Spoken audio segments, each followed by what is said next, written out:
Hi, JT here again, and welcome to Out of the Far. I hope you had another great week wherever you may be in the world. Let's just jump right in. Today we're going to do something a little different. We're going to take a journey into each of your lives. We're going to run the numbers, and we're going to get to the heart of your life. What makes you tick, literally? How do you manage your time? What do you do with your time? And the most important question of all, how much time do you got left? Time is what we want the most, but what we use the worst. Probably one of the most asked questions on a daily basis is, what time is it? We're constantly aware of time all day. Yet the important question in this moment is, what time is left on your clock of life? We all want to know that question, don't we? Some of you are in the early stages of your life's clock, while others of you are one breath from eternity. The big emphasis here, there's never enough time. Never. You can't buy it. You can't borrow it. You can't beg for it. Billionaires, millionaires die like the poor. Scientists, they can't make more of it. They wish they could. They're trying. Physical time, though, has no favorites. When it's over, you're toast. Now, that's blunt, but that's how it is. James 4:13 and 14 says this, "Come now and pay attention to this. You who say, today or tomorrow we will go to such and such a city and spend a year there and carry on our business and make profit.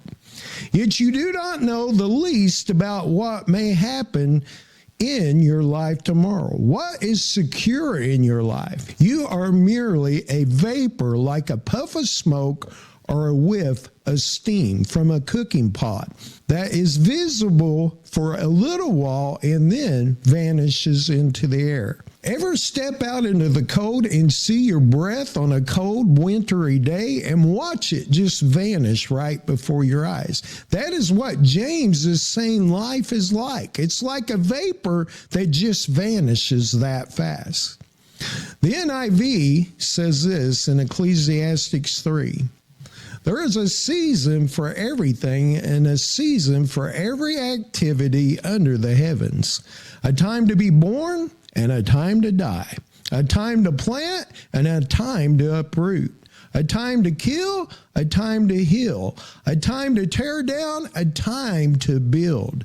A time to weep, a time to laugh. A time to mourn and a time to dance. A time to scatter stone and a time to gather them. A time to embrace and a time to refrain from embracing. A time to search and a time to give up. A time to keep and a time to throw away. A time to tear and a time to mend. A time to be silent and a time to speak. A time to love and a time to hate. A time for war and a time of peace." Now that's a tongue twister right there on time.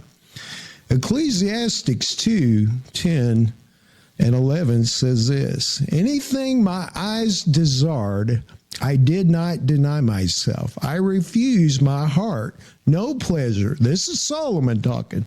"For my heart took delight in all my work, and this was a reward for my labor. Yet I considered all the works that my hand had accomplished, and what I had toiled to achieve, I found everything to be futile, a pursuit of the wind. There is nothing to be gained under the suns."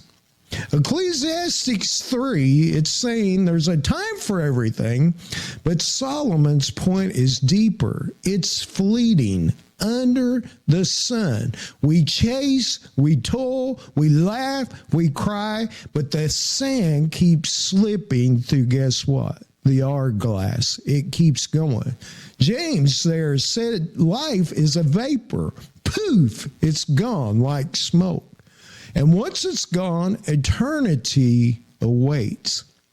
Solomon, again, we talked about him before a couple of weeks ago. This guy in his wisdom had some 3,000 wise sayings and around 1,005 songs. They say he was the smartest man to ever live, but he wasn't too smart because he tried all the worldly ways.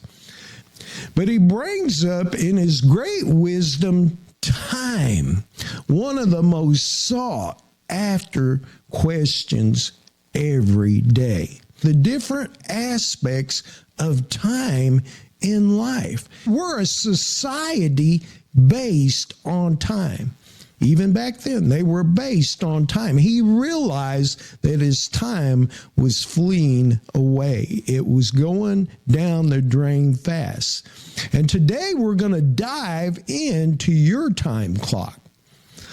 Let's get brainy with the facts. As of today, March 30th, 2025, global life expectancy hovers around 73 years, according to the World Health Organization.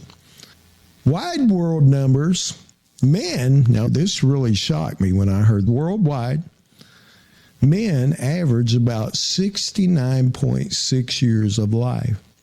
Women about 74.5. Now, I don't understand why, but God seems to like you women a little bit better than men because you get about, on average, another 5 years. Now, maybe that's because some of us men are too ornery. I don't know. And maybe we just better move on from that fact. But you do tend to live a little longer, ladies. In the U.S., the average is about 76. That's down a bit from 79 before COVID. But due to the pandemic and the overdoses and the heart disease, we've lost about 3 years. Can you imagine that? Now, again, I'm a numbers cruncher. 70 to 80 years of basic life, low to high. Again, these are just basic statistics on our life clock if you're fortunate enough to live that long. 70 times 365, basic mathematics, 25,550 days. 80, if you live that long, which would be a good ripe old age at these times, especially if you're male. 80 times 365 is 29,200 days. Now that seems a lot in the beginning, but it's a sobering thought the older you get. Tock says our life clock. You're older, you're not going to want to hear that statistic. Younger, you think you got forever to live. You probably don't even think about old age. You think you got all the time in the world. I know I did when I was young. Science tells us that our perception of time changes with age. For children, time seems to stretch endlessly, whereas for adults, each moment appears to accelerate. Neurologists suggest that is partly because our brain's dopamine levels alter our internal clock. As we age, our experience accumulate, and the brain progresses time in a way that feels like it's fleeting. I know mine feels like I'm fleeting. I don't know about you. Historical, though, ages, we can look back on time, they're wildly different. In the Roman Empire, the average life expectancy at birth was 25. Infant mortality dragged it down, but if you could survive childhood, you might make it to 50 or 60. Medieval England was only 31. Today, Japan tops the chart at a whopping 84.5 years. Now, I don't know what they're doing over there, but they're definitely doing something better than we are over here. Maybe we better start eating a little better here in the States. Point is, even at our best, we're talking 80-something years. That's it. Out of eternity, that's a blink. And here's the kicker. Now, I'm sure I'm not going to get her name right, but I'm going to try. Jean Comet, the longest living human that ever lived the last couple hundred years, only lived to 122 years of life. Even she ran out of time. No one beats the clock of time. How long are we even remembered? A 2015 study by MIT Memory Lab found the average person memory fades from public consciousness within 20 to 30 years after your death. Unless, guess what, you're Abraham Lincoln or an Einstein. Your grandkids might tell stories, but by great-grandkids, your name's on a stone, maybe a fuzzy photo. 30 years, that's it. Your 76 years gets boiled down to a blip, then nothing, unless you live for something eternal. That's the stakes, folks. Time's just not running out. It's erasing you unless your anchor is in while it lasts. Time is free, but it is priceless. You can't own it, but you can use it. You can't keep it, but you can spend it. Once you lost it, you can never get it back, though. Tick tock. Time is called many things: current, past, future, everlasting, eternity. Those are some big ones. Short, split second, sudden, occasional, ongoing, pending, interval, daily, weekly, monthly, yearly. You see, your time, it's either a friend or a foe. It's managed or it's unmanaged time. Time can be your greatest asset or your biggest adversary. I asked my calendar the other day if it took a day off. It's a joke, of course. And it replied, "Sorry, I'm booked solid." Now that's funny. Anybody here ever feel that way? You just can't get a day to yourself or off with the family, friends, anybody. It's an endless rat race all the time, it seems. Time, though, is an equal opportunity employer. Each human being has exactly the same number of hours and minutes every day. And you can't save time to spend it on another day. Even time is amazingly fair and forgiving. No matter how much time you've wasted in the past, you still have this second to start your life anew. You could start over right now. So how do we spend our 76 years? We're going to break it down even a little farther. You're saying, boy, you're throwing a lot of numbers at us. Again, I like numbers. I like seeing the breakdown, but even these numbers really surprise me. Studies like the American Time use surveys that say we sleep about 8 hours a day.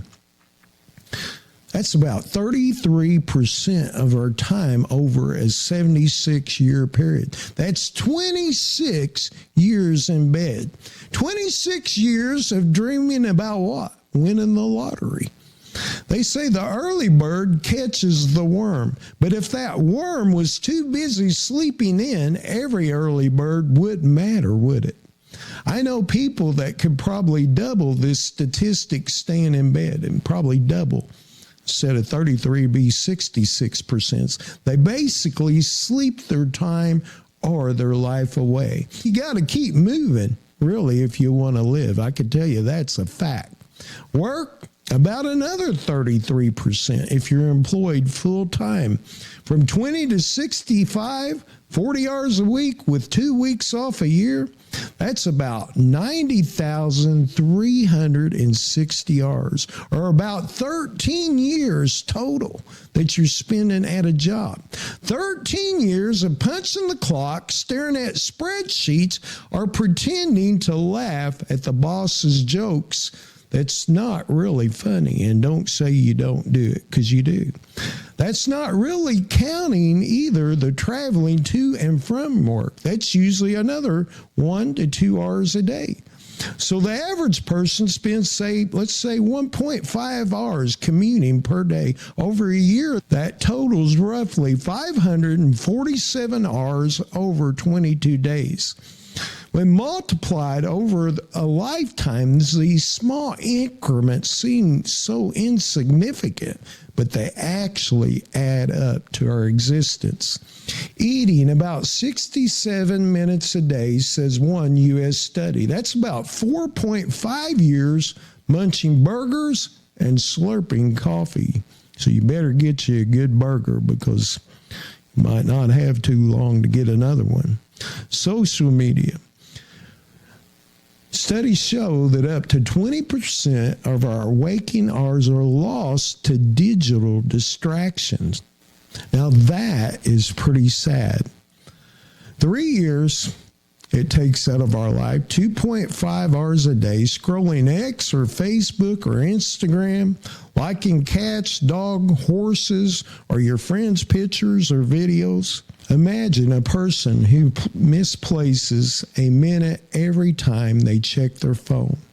A minute that over a day becomes a lost star.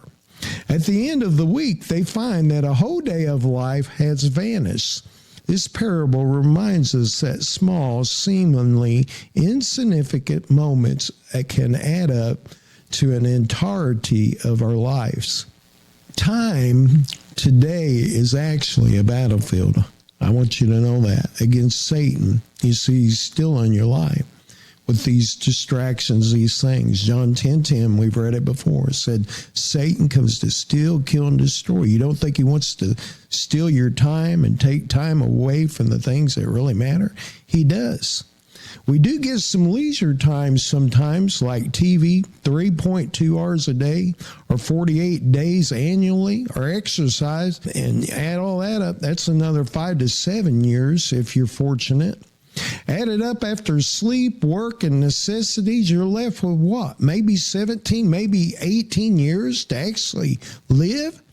That's your vapor, folks, and we waste it like it's infinite. 24/7, it seems like we're going. Work blurs the lines between rest and hustle. We're wired, distracted, and losing time to screens. Imagine reclaiming those 86 days, learning a new skill, deepening your faith, loving others. Instead, we're binge watching, guess what? Reruns. That's how your time, or what you think is important, stacks up. Think about that. 76 years versus forever. That's why we have to be disciplined. Proverbs 6:10 and 11 warns, a little sleep, a little slumber, and poverty will come upon you like a robber. In other words, waste time and it robs you blind, not just of money, but of purpose, of legacy, of eternity with God. Every second counts because every second is a step towards forever. One of the most common abuses of time is procrastination, the habitual delay of tasks that ultimately enrich our life and serve a higher purpose. Psychological research shows that fear, perfection, and distractions may lead to postpone what truly matters in life. It's a social crisis where potential is lost and innovation is stifled. When we allow fear or apathy to rule, we deny ourselves the opportunity to make a difference in the world. Speaking of wasting time, ever notice how we treat it? It's like the guy that shows up late to his own funeral. This is a true story, by the way. In 2018, a man named Peru was declared dead. But during the wake, he started banging on the coffin lid. Turns out, dude was drunk, not deceased. His family actually got mad. They had wasted their time crying over it and their money on the funeral. We're like that guy sometimes, so we're sleepwalking through life, wasting minutes on nonsense. Then we're shocked when the clock runs out. Human nature is wired to seek more possessions, more entertainment, more status. Yet in the pursuit of acquiring wealth, we often sacrifice our most valuable asset. Guess what again? time. We fill our schedules with consumption, forgetting that each moment squandered is a moment we can never reclaim. Jesus declared this in Matthew 6:19 and 21, where he said, treasures on the earth are temporary, but the treasures in heaven last forever. What it comes down to, are we investing our time in eternal rewards or in fleeting worldly pleasures? You see, it isn't how much time we have, but how we use it. Studies on the mindfulness indicate that people who practice being present more often report greater life satisfaction. Can you imagine that? This suggests that even if the quantity of time remains fixed, the quality of our life experience can be consciously enhanced. Time is both our most cherished blessing and our greatest challenge. The relentless march of seconds reminds us that each moment is a once-in-a-lifetime opportunity. While human nature often tempts us to abuse time with distractions, overindulgence, and procrastination, we are called to rise above all these tendencies. And I'm going to tell you straight up, I'm preaching to myself. I'm preaching to myself today. I'm guilty. I'll be the first one to raise my hand and talk about this stuff online and say, I'm not going to sugarcoat it. God flat out told me I'm ripping him off on a daily basis with quality time. When he told me that, it took the air out of me as I was getting this together. I'm guilty too. I'm guilty of a lot of these things. We need to do better, people. We got to do better with our life. Jim Croce wrote a song called Time in a Bottle after his wife told him she was pregnant. The song speaks of men's mortality in the words, there's never enough time to do the things you want to do. You ever feel that way? Like I said earlier. 3 years later, Jim was killed in a plane crash. And guess what? That song became the #1 hit. Now, let me say this. If you really want to do something that's important to you, you will find the time to do it. And we've talked about this before. And I know I say it on here a lot. I'm going to keep saying it. You will gravitate toward whatever catches your eye or whatever you want in life. Whatever catches your eye catches your time. It's your time, though. Nobody can take it from you. You will do what you want to do with it. You can choose to be productive or unproductive with your time. Some of you here today have degrees in fields of work you want to go into, or you're talented with certain gifts in other fields. How could you obtain those degrees or learn that field you're talented in if you never studied in them fields? You couldn't. You would fail. Anything worth learning takes what? Time, commitment, a price. Good things for your life usually take time. It's not just a one-night stand. It takes discipline. Now, I love my wife, Catherine. She's my best friend.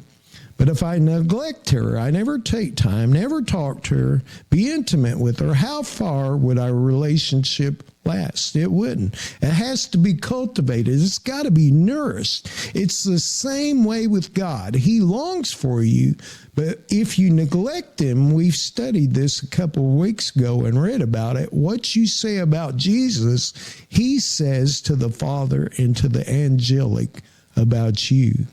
So what's he saying to the Father and the angelic about you? Are you taking the time? Proverbs 29:18 says, where there is no vision, the people perish. But he that keepeth the law, happy is he. You got to have a plan or vision of commitment. A plan brings clarity in times of chaos. Ephesians 5:11-16. Don't waste your time on useless work. mere busybody work. The barren pursuits of darkness expose these things for the sham they are. It's a scandal when people waste their life on things that they must do in darkness where no one will see them. Rip the cover off these frauds and see how attractive they look in the light of Christ. Wake up from your sleep. Climb out of your coffins. Christ will show you the light. So watch your step. Use your head. Make the most of every chance you get. These are desperate times. Imagine for a minute a mischievous thief sneaking around in the background of your day, stealing minutes and seconds while you're not looking. Every time you check your watch, that little thief might have already got another moment of your life. The lesson: guard your time as you would a treasure, for once it's gone, not even a clever thief can return it. We complain about time and never having enough of it, yet many of us use mind-altering drugs or vices to take us from time. Many times letting it rob us of years or perhaps our entire life. You ever hear the phrase, get stuck in a rut? You can get stuck in a ditch and your life will actually vanish. We sit around and we say, tomorrow I'm going to push farther. Tomorrow comes, I'm going to give this up or give that up. But yet we're still in the ditch. We blink and life has passed us by. Solomon in Ecclesiastes 1:14, he confesses, I have seen all the works that are done under the sun, and behold, all is vanity and vexation of the spirit. The physical nature of our existence calls us to live deliberately and wisely, to value each moment as a sacred trust from God, but not the physical man and the devil. He wants you to waste your life away. So in other words, sure, you can go out, blow your time, boozing it up, doping it up, whatever swings your heart's desire. But in reality, what Solomon is saying, it's all a waste of our time. Isaac Newton's first law of motion. This law states an object at rest will remain at rest. An object in motion will remain in motion with the same speed and in the same direction unless acted upon by an unbalanced force. Now, I got a powerful insight for you. You are in motion. The day you were conceived in your life was put in motion. Your physical body was put on a time clock. Each and every person born, it happens. You were born to physically die. Now, you might kick and scream and yell and holler that you're going to be different, but that's the way it is. You see, the physical man must go at some point. So yes, you will shed your physical body and you will die. It has an expiration date on it. We don't want to admit it, but it does. You can patch it up, you can fix it up, you can rev it up, but at some point it is going to expire on you. I don't care how rich, how poor, whatever you got, it will happen. But I also got another powerful insight on this. We are in motion the day you were conceived in your life. You were put in motion. Yet your time, as much as some people would like to convince you, will never run out. You're a physical being, but guess what? You're also a spiritual being. So your time is never going to run out. Remember the words of Paul in 2 Corinthians 4:18. So we fix our eyes not on what is seen, but on what is unseen. Since what is seen is temporary, but what is unseen is eternal. As you navigate the demands and distractions of daily life, let this truth be your compass. While we cannot reclaim lost time, we can fill our lives with moments of purpose, of love, of eternal significance. In doing so, our legacy becomes a testament not to a wasted living of existence, but to the beauty of how we live within the precious moments given to us. So yes, your physical time on earth will expire, but the big time in your life is called eternity. Time forever. So what do? We get discipline. Ephesians 5:16 says, redeem the time because the days are evil. That means prioritize. Quit binge watching life. Say no to distractions. Say yes to God, to love, to purpose. Cherish every second. Hug your kids. Call your parents. Serve your neighbor. And above all, get right with Jesus. John 3:16. Eternal life's on the table, but the clock is ticking. Tick tock. Once time's up, no do-overs. Heaven or hell awaits, and you don't get to haggle when the vapor vanishes. Live it like it matters, because it does forever. Let me leave you with an illustration. Imagine this times a $76 bill. $1 per year of life. You're spending it dollar by dollar. Sleep, $26. Work, $26. TV, social media, gaming, 10. What's left? The question becomes, how are you spending it? You can't get a refund. You can't trade it in. When it's gone, the register's closed and eternity's the receipt. Ultimately, the lesson of time is not to instill fear, but to inspire gratitude and mindful action. The discipline I talked about. The Bible reminds us that while our earthly time is limited, what we do with it echoes in eternity. Our deeds, our love, and our commitment to living a life of purpose far beyond the fleeting moments of our existence. As we reflect on these biblical truths, historical examples, and scientific insights, we are invited to live with a renewed sense of purpose. Every tick of the clock is a call to action and a reminder that our time is both extraordinarily valuable. Consider setting aside moments each day to pray. Make a commitment that you're going to do it. Reflect or simply be grateful for the gift of life. In doing so, we honor the fleeting nature of our existence while also celebrating the eternal promise that lies beyond with Jesus after our life is over and stepping into the new spiritual dimension of time, friend. I hope to see you there. I really do. All it does is takes a simple prayer of asking forgiveness and getting right with God, saying you're going to do better. I want to thank you again today for joining us on Out of the Far. Remember, no matter what you're facing, you don't have to walk through it alone. Together we can rise, we can rebuild, and we can live better life. Until next time, stay strong, stay hopeful, and let's keep moving forward together. We've been receiving your prayer requests, and we stand on the word of God for you. You are healed by the blood of Jesus. If you enjoyed this message, please hit the like and subscribe. It would help us out. Question of the week: what takes up the most time in your life?